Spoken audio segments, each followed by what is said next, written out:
Nicole, good morning. How are you? Hi, good morning. I'm well. How are you?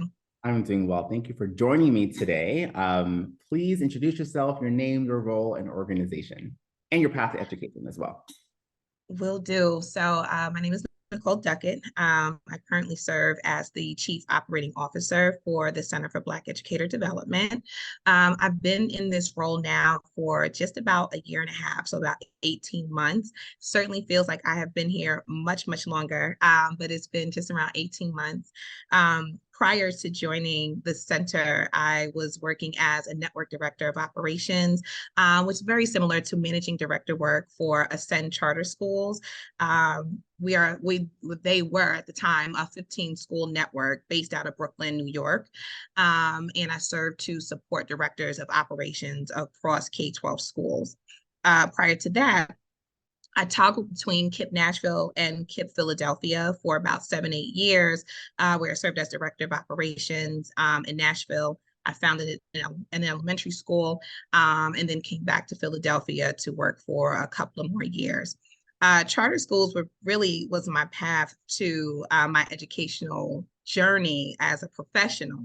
Prior to that, I worked mostly in nonprofit as an executive director. I did advocacy work, and it spanned the gamut of sexual assault, domestic violence, children and family services.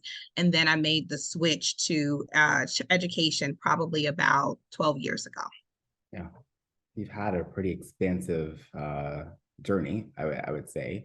And, one of the things that I feel very passionate about is the link between operations and instruction, right? And you've been able to champion that and support that work for many other people who are doing the work within school buildings to sort of make sure that all of the non-instructional items are taken care of, because those are just as important as the instructional items. But from your seat, how would you characterize the landscape of education as it pertains to Black educators? And what do you feel right now are the most pressing issues that we are facing? It's a very deep question. I think that for Black people, period, in this world, in this country, and in particular in education, there's always the added layer of all of the isms that Black people have to experience: sexism, racism, all kinds of discrimination, whether there are soft notes of it, strong notes of it, or somewhere in between, and having to navigate when you're experiencing some level of discrimination versus you're experiencing a personality difference and trying to toggle in between the two and differentiate exactly what's happening and what's going on. I think that is ever persistent in any Black person's experience and journey, just by nature of living and breathing in this world, in this space.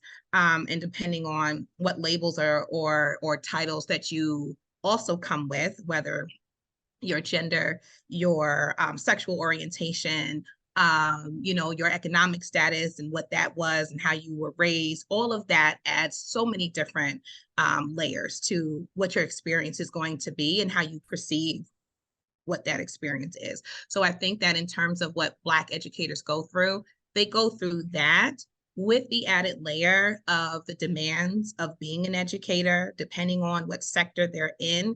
In particular, I've worked in mostly heavily Black and Latino populations in terms of the demographic of students that we served and families that we served. So you would have your Black teachers who were the great Black hope to save and rescue every single fundamental challenge that would happen with a Black child or with a Latino child, and that would be challenging. And who said that that Black person has all the tools and skills to do these things just by nature of their skin tones being similar? So I think that there's a multitude of issues and concerns and challenges that Black educators have to endure and navigate, just being in the space.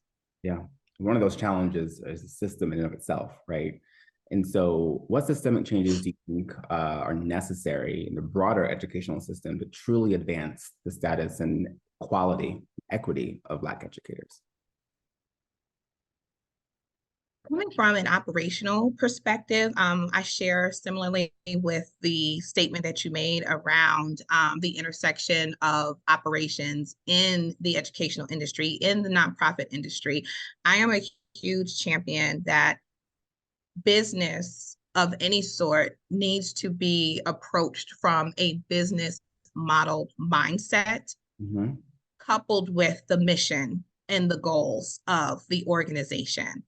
And what I experience, especially in nonprofit and education, is that far too often the mission and goal of that particular educational business or that nonprofit business, the mission is at the heart and at the lead of all of the decisions that are being made. And it's not often or often enough or soon enough that a business-minded perspective and philosophy is approached really from the onset of running said business to get towards said targets and goals.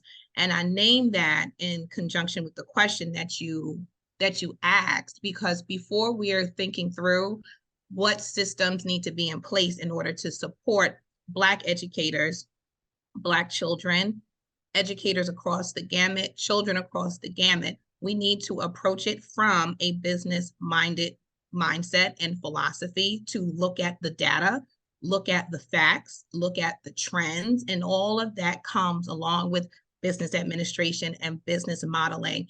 And if we're doing that from the very beginning, then we can have at least a more clear view of how we need to create a sound foundation so that it does have a trickle-down effect to positively support Black educators, because we looked at the facts and we looked at the data, and then we implemented systems, processes, protocols, and all of the things in order to support said educators' journey and how they navigate, as opposed to just thinking about the mission of children being educated, get into the school, and then uncover all of these other issues in terms of the culture and the climate and the people who we've employed.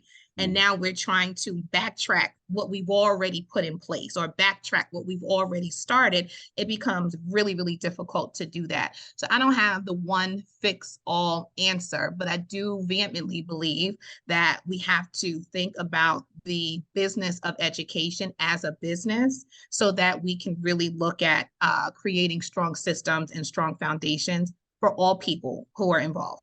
Yes, Nicole, you are, I'm like trying to like not jump out of my seat because I like you share this philosophy that, you know, systems, being systems minded, systems thinking is incredibly important. And we can't do that once we have passed to go, right? Like it has to be something done at the inception of the idea and bringing data and looking at other people's successes and frankly failures to understand why things worked, why things didn't work. And oftentimes, the work of leading, some folks might criticize us and say, schools aren't businesses. They absolutely are, right? Now, we don't commodify children. That's not what we're trying to do here, right? But ultimately, you have to have a way of thinking that allows your business, the work of schooling, the important work of schooling, to be sustainable, to be practical, to be practical, and also effective, right? That's right. That's you right. have a lot of expertise and experience conducting root cause analyses, right? What do you identify right now as some of the root causes of the challenges that we're currently facing as a system? And I want you to think about in your seat as the COO, like specifically around operations, because school operations, to me, it's such an important aspect of the work. And sometimes we kind of divorce it from the mission, and they're like inextricably linked. Right. And so what are some of the root causes of the challenges that you see here? I think that you really named it. And I discussed it in terms of at the onset of opening this business, establishing this business, opening this new school, operations and protocols and policies is a lot more than making sure that we have Band-Aids at the nurse's office or making sure that we have seats and desks in the classroom. Like, yes, we need those mechanical tools in order to operate school, but it goes back to from the onset of opening up this school, what are our real goals that we are seeking to achieve? around student success. How are we measuring what student success is?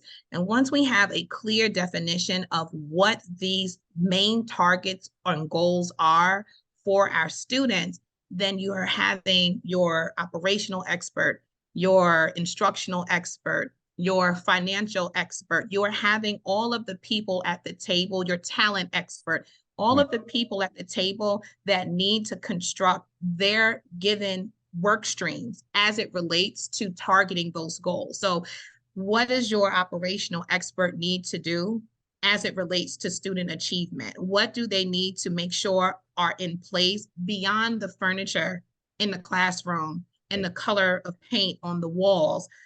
On a deeper lens, what is your operational expert looking to make sure is in place in a really clear, concise, and systematic point of view that is creating an environment that promotes success for the educators in the space, for the students that are in the space, that is based on research and data and evidence that's proven in that particular field. And so I think that to answer the question on the root cause, the root starts at the onset of planning.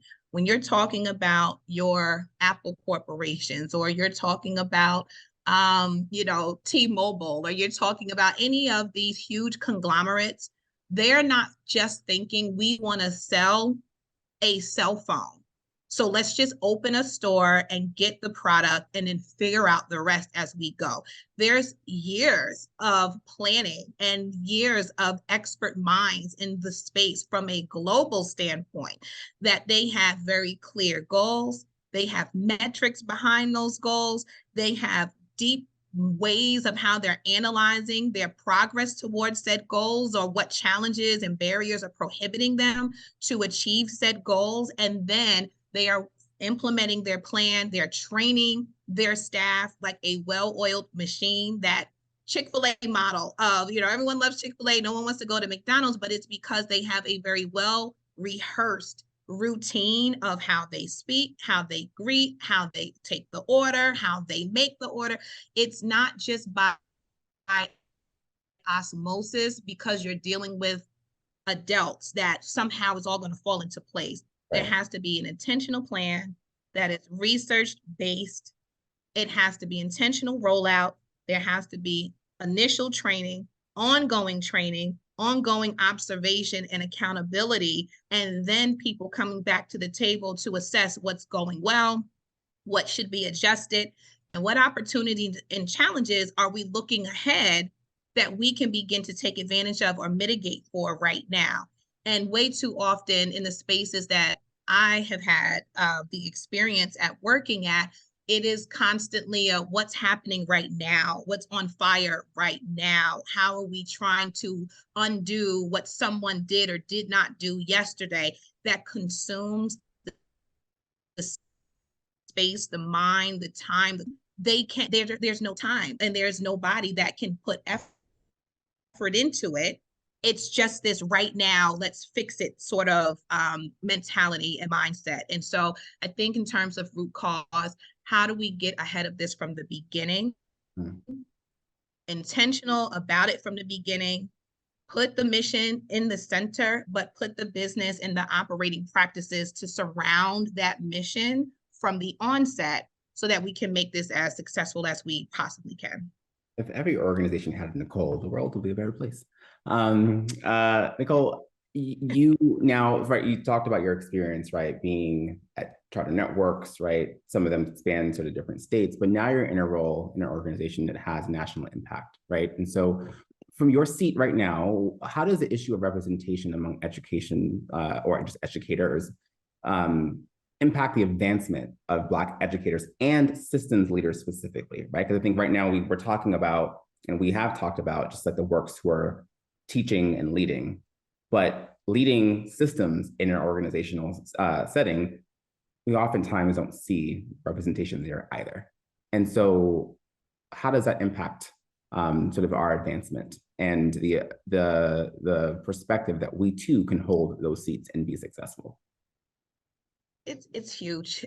It's huge. And it's an interesting dynamic that I find myself in, because I have gone through in my career so many different iterations of philosophy, right? And so the thing I like to tell myself, like as I get older, so do younger folks. They keep getting older too, right? And which is good because younger people have slightly different philosophies around what it means for them to be a professional or what their expectations are.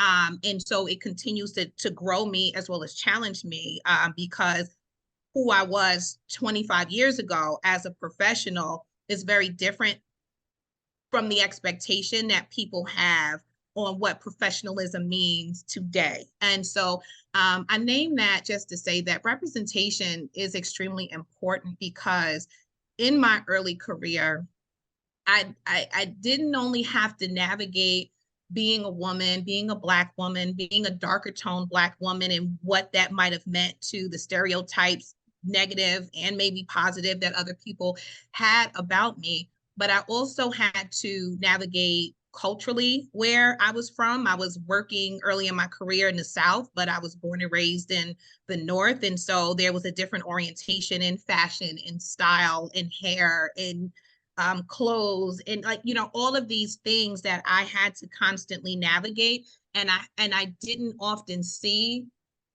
a representation of not just a Black woman, but a Black woman who's a reflection of my kind of Black woman, my brand of Black, my personality style, my cultural style, my fashion style. So, okay, I can't have natural hair, or if I do wear my natural hair, and I did challenge, I know that I'm kind of standing out a bit like a sore thumb right now until the natural hair trend all of a sudden caught on to everyone. Or if I want red lipstick with green nails, I have to be aware that there's a certain connotation that goes along with that, as opposed to I just simply think it's cute. I like it. And so I'm naming these like surface level things. But when you have women and people who not just represent you from a skin tone point of view or a gender point of view, but like there's relatability to I orient like that too. I like that kind of music too. I like that television show too. I like going to that place as well.